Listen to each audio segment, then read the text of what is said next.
Conjugare, Centro Português de Apoio à Pesquisa Científica e à Cultura. Acreditamos que as ciências e as artes mudam o mundo. O conhecimento transforma, e isso nos motiva. 17ª Jornada Virtual Internacional em Pesquisa Científica, com o tema Educação, Cidadania e Práticas Educativas, realização dias 18, 19 e 20 de agosto de 2026. Olá pessoal, eu me chamo José Carlos Jaerton, sou estudante aqui no Brasil, no programa de pós-graduação e ensino a nível de mestrado, programa esse que possui vínculo entre 3 instituições do estado do Rio Grande do Norte, a UERN, o IFRN, também a UFESA. É uma oportunidade muito boa estar aqui com vocês, espero que seja um momento muito formativo e agradeço muito a quem está assistindo, espero que todos estejam bem, tá? Então, esse trabalho que tem por nome a Disciplina OSPB na Ditadura Civil-Militar Brasileira, um Estado do Conhecimento, foi feito em conjunto com meu orientador, o professor Francisco da Chagas Silva Souza, que é doutor em Educação, tá? E também professor titular do Instituto Federal do Rio Grande do Norte, vinculado ao pós-ensino, programa este que eu estou, nesse momento, atuando. Então, antes de passar propriamente para a explicação do meu trabalho, né, aos modos, a metodologia do Estado do Conhecimento, eu gostaria de falar um pouco sobre a disciplina que eu venho pesquisado, e é justamente esse o motivo da pesquisa, né, o motivo de procurar as lacunas, o aprofundamento a respeito disso. Então, a disciplina Organização Social e Política do Brasil, vou utilizar a partir de agora a sigla, né, a OSPB, ela foi criada em 1962, em um contexto de disputa política muito forte aqui no Brasil. Vale lembrar que a gente está aqui no governo João Goulart. O governo João Goulart, ele passa por algumas disputas que envolvem reformas sociais, políticas, educacionais, tá? E também alguns protestos regressistas nesse contexto conservadores, tá? Não à toa, em 1964 ele vai sofrer o golpe. A disciplina OSPB ela vai fazer parte, né, ela é criada em 1962 a partir da deliberação do Conselho Federal de Educação, que foi justamente instituído a partir da primeira LDB de 1961. Tá? Esse conselho deveria indicar disciplinas, fundamentar as questões que envolvem as discussões sobre escola aqui no Brasil. E uma pergunta que não pode deixar de ser citada aqui é que modelo de indivíduo, que cidadão se deseja criar, para qual tipo de sociedade se deseja viver. Tá bom? Então, vai existir uma busca por identidade no alunado aqui no Brasil. E aí a OSPB ela vai justamente procurar preencher essa lacuna aqui. Ela é colocada como uma disciplina cívica para a formação de cidadãos, tá? E ela é instituída a primeira vez, como eu já citei, em 1962. Uma grande questão tem que ser colocada, que é justamente 2 anos depois que vai acontecer o golpe, tá? O golpe acontece em 64, justamente em um contexto que é retirado o João Goulart do poder. E aí a disciplina ela é colocada em um plano de fundo muito maior. No caso, a doutrina de segurança nacional. Tá? A doutrina de segurança nacional ela é colocada como uma ameaça, ela coloca o perigo comunista, ela vai combater as ameaças subversivas, e começa, de fato, a propagar essas ideias.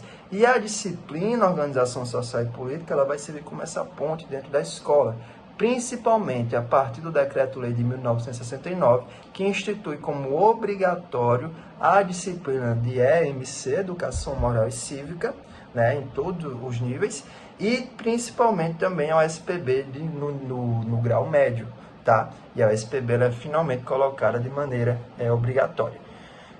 Uma coisa que é interessante ressaltar, como eu já falei, né? É interessante perceber que o governo militar ele não vai se servir apenas de repressão, ele também buscava jeitos de se legitimar. Então, na nossa análise, é muito interessante perceber como esse diálogo ele vai acontecer, procurando fundamentar uma suposta questão democrática, né? E o perigo comunista, o anticomunismo ele é muito presente, principalmente na disciplina. Tá bom? Então, a partir disso, nós já temos a trajetória da disciplina que vai ser finalmente encerrada em 1993. Como eu já disse, hoje existe um debate aqui querendo algumas pessoas, justamente por essas disputas que existem, essa polarização que existe aqui no Brasil, algumas pessoas querem dar volta, né, da disciplina SPB justamente para trazer essa identidade cívica nacionalista aqui no Brasil, tá? E é justamente nessas questões que trazem à tona o interesse e a justificativa da minha pesquisa, da nossa pesquisa feita com o meu professor Chagas, tá? A partir disso, quando a gente começou a dar uma olhada em alguns catálogos, nós percebemos a preponderância da disciplina EMC, Educação Moral e Cívica, em várias pesquisas, só que, no entanto, a USPB é colocada um pouco de lado, tá? E aí a gente justifica essa pesquisa a partir desse interesse, querendo investigar quais são as lacunas presentes nessas questões e fundamentamos a nossa questão problema, querendo procurar e perguntando o que foi produzido nos programas de pós-graduação brasileiros acerca dessa disciplina, né? E justifica a partir disso a produção de um estado do conhecimento. Então, o nosso objetivo geral é analisar a produção acadêmica brasileira e identificar lacunas, né, principais enfoques e aprofundamentos, as tendências dentro desses programas. Para isso, nós utilizamos da metodologia da realização do estado do conhecimento, que ele vai justamente se identificar e a partir disso a gente vai trabalhar o que é que vem sendo produzido. Nosso referencial teórico utilizado, ele é feito por Morosini, Nascimento e Inés, 2021, né, que vai dividir as etapas do estado do conhecimento entre bibliografia anotada, que é vista como um percurso inicial, a sistematizada, que é quando a gente começa a organizar, e a categorizada, que vai ser quando a gente divide em algumas categorias o trabalho. Já vou explicar essa categoria para vocês. E, principalmente, no final, a gente tem a discussão a respeito desses trabalhos. Como é que se deu esse processo de investigação? Uma coisa é importante ressaltar, tá? A gente encontrou poucos trabalhos que dialogassem diretamente com o SPB. E aí, inicialmente, quando fizemos a pesquisa, nós trabalhamos com o catálogo de tese e dissertações da CAPES, tá? Os programas de pós-graduação e também a biblioteca digital, a nossa BDTD, que são dois dos maiores catálogos de trabalho de pós-graduação que nós possuímos aqui no Brasil. A gente encontrou, utilizando os descritores Organização Social e Política, entre aspas, e OSPB, pouquíssimos trabalhos. Então, qual foi a estratégia utilizada posteriormente? Vamos pegar termos que dialogassem bastante com a disciplina e vamos ver se aparece mais coisa. E aí a gente pegou, por exemplo, civismo, entre aspas, ZAND e OSPB. Pegamos nacionalismo, entre aspas, ZAND e OSPB.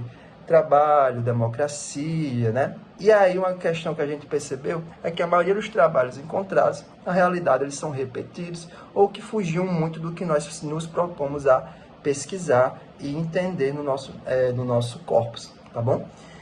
Resultado, nós encontramos ao todo 89 trabalhos, só que desses 89 trabalhos, excluindo as duplicatas e também trabalhando com o nosso critério de inclusão, que nesse caso era justamente pesquisas que dialogassem diretamente ou que por acaso tivesse um diálogo com a trajetória da USPB de 1962 a 1993, entrariam no nosso corpus. Ao final das contas, de 89 trabalhos, acabaram restando apenas 13 trabalhos. E esse vai ser o nosso corpus final, que nós vamos, a partir disso, passar para a fase da bibliografia categorizada. Nós dividimos assim a bibliografia categorizada em duas categorias. A primeira, de aproximação direta, e uma segunda, de aproximação indireta, também chamada parcial. As bibliografias de aproximação direta, a gente encontrou 3 trabalhos, tá? Todos eles dialogando a respeito dos livros didáticos de USPB. Seria eles de Almeida de Jair Lázaro, feito em 2009, Educação Moral e Cívica na Ditadura Militar, um estudo dos manuais didáticos. Um de Luciane Perucci, né, que vai trazer uma abordagem mais sociológica, em 2009. E também de João Luiz de Lima, que é feito em 2018, que também vai fazer uma análise sobre as questões que envolvem os materiais didáticos. De maneira geral, essa categoria ela vai trabalhar principalmente com os livros didáticos e os discursos presentes nelas, utilizando também, um trabalho que eu achei bem interessante, é justamente o materialismo histórico dialético como fonte de análise. Tá? Então, essa aproximação direta ela vai trabalhar com a análise do livro didático de maneira direta ao SPB. Uma coisa que é interessante se perceber é justamente os trabalhos de aproximação indireta, que já vão aparecer bastantes trabalhos, no caso são 10 do nosso corpus. O que é que nós percebemos? Que, de modo geral, essa categoria ela vai dialogar com outras disciplinas, no caso pode ser a MC, que, como a gente falou anteriormente, ela já estava bem em voga nas pesquisas, história, geografia, disciplinas que estavam em voga naquele contexto, só que, no entanto, também trabalhavam as questões envolvendo o SPB. Então, a OSPB geralmente aparece nessas pesquisas como um campo secundário, mas que são citadas nas trajetórias dessas disciplinas. Então, foi comum a gente achar discursos, a gente achar narrativas de professores, em pesquisas focando em ensino de história, de geografia, mas, no entanto, que também traziam a OSPB à tona, tá? Então, de modo geral, nós trazemos as considerações finais, trabalhando a partir disso, e levantamos algumas questões. Primeiro, pontuamos que a produção sobre a disciplina ela ainda é reduzida, tá? De modo geral, das 13 que participaram do nosso corpus, apenas 3 elas trabalham de maneira direta a disciplina OSPB, as demais de maneira indireta e dialogam principalmente com outras disciplinas.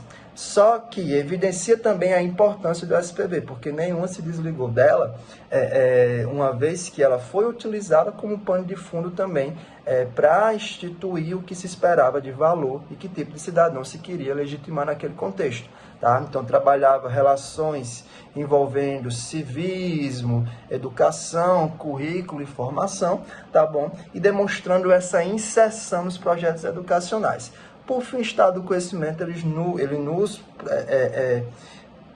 permitiu ampliar esse universo e perceber o que é que a gente pode aprofundar, o que é que já foi trabalhado. Dentre eles, a gente percebe, por exemplo, que existe um deslocamento a partir de 1985, quando acontece o processo de redemocratização. Uma questão importante é o livro de Frei Beto, Frei Beto, que é perseguido durante a ditadura militar, vinculado aos movimentos eclesiais de base, e aí ele vai fazer um livro de OSPB que vai ser um deslocamento discursivo naquele contexto. Até então, os livros de OSPB dialogavam muito com os regimes vigentes, o de Frei Beto não. Justamente pela sua experiência, nós percebemos que ele vai trazer uma postura um pouco mais crítica, desenvolvendo algumas questões mais sociais, se preocupando com as mudanças que vinham acontecendo, tá? Como eu disse, foi um prazer estar aqui, espero que tenha sido um momento formativo para todos que estão me assistindo, tá? É muito bom participar desse evento e coloco em voga a importância desses momentos de formação para todos os pesquisadores, tá? Grande abraço a todos, fiquem bem e até a próxima, tá bom? Tchau, tchau. Realização, Conjugare, Centro Português de Apoio à Pesquisa Científica e à Cultura. Apoio, Editora Cravo. Inscreva-se no canal, comente, curta e compartilhe. Obrigado por assistir.